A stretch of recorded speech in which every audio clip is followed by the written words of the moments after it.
राहुल गांधी के विदेश में दिए बयान पर सत्ता पक्ष का जुबानी तीखापन जारी है।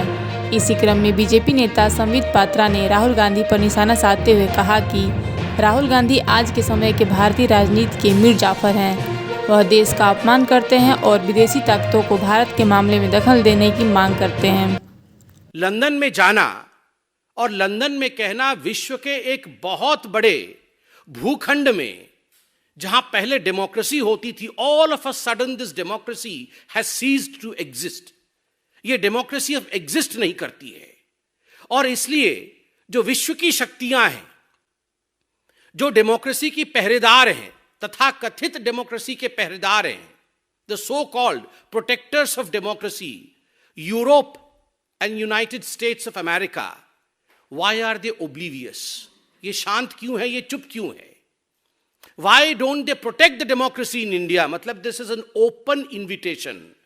ये एक खुला निमंत्रण है कि आप आइए और भारतवर्ष के आंतरिक लोकतंत्र में आप आके घुसपैठ करिए और आप हमें नेता बनाइए। What is the difference between a Manishankar Iyer and Rahul Gandhi? ये मनीशंकर अय्यर और राहुल गांधी में क्या डिफरेंस है? मनीशंकर अय्यर पाकिस्तान जाते हैं और पाकिस्तान में आह्वान करते हैं कि हमें मोदी को हटाना होगा, हमें इस सरकार को गिराना होगा, आइए पाकिस्तान और हम कांग्रेस पार्टी मिलके काम करेंगे।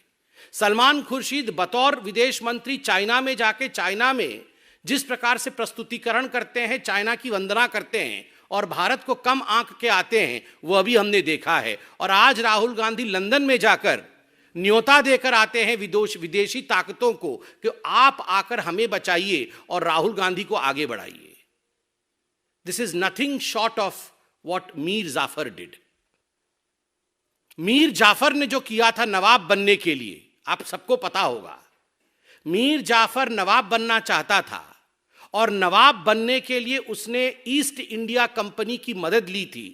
ईस्ट इंडिया कंपनी हिंदुस्तान में प्रवेश करके मीर जाफर के साथ खड़ी हुई और उसके बाद जो हुआ वो और आप और हम सब जानते हैं, अंग्रेजों का शासन।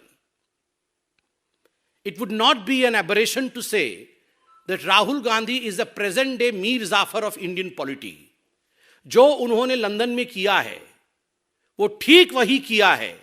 शहजादा नवाब बनना चाहता है और शहजादे ने ईस्ट इंडिया कंपनी की मदद मांगी है नवाब बनने के लिए कि तुम मुझे नवाब बनाओ, मैं तुम्हें 24 परगना भेंट करूंगा, मैं तुम्हें हिंदुस्तान का एक टुकड़ा भेंट करूंगा। मीर जाफर ने बंगाल में 24 परगना उसने भेंट किया था ईस्ट इंडिया कंपनी को और उसी 24 परगना के माध्यम से ईस्ट इंडिया कंपनी और अंग्रेजी हुकूमत हिंदुस्तान में प्रवेश करती है। History repeats itself. The present day Mir Jafar of Indian polity, Rahul Gandhi, has to apologize. Mir Jafar को माफी मांगनी ही पड़ेगी, इसका कोई दूसरा और विकल्प नहीं है।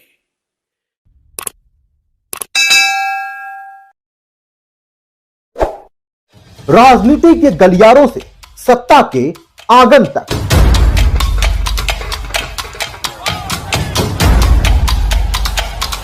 शहर की तंग गलियों से गांव के खेतों तक,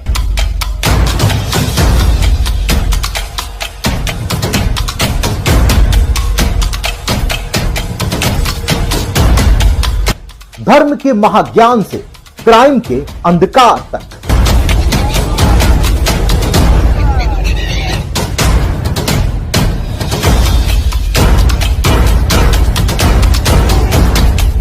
रहती है हर खबर पे नजर।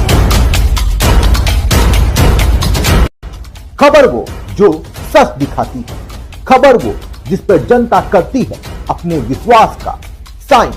तो देखना ना भूले द प्रिंट लाइन्स।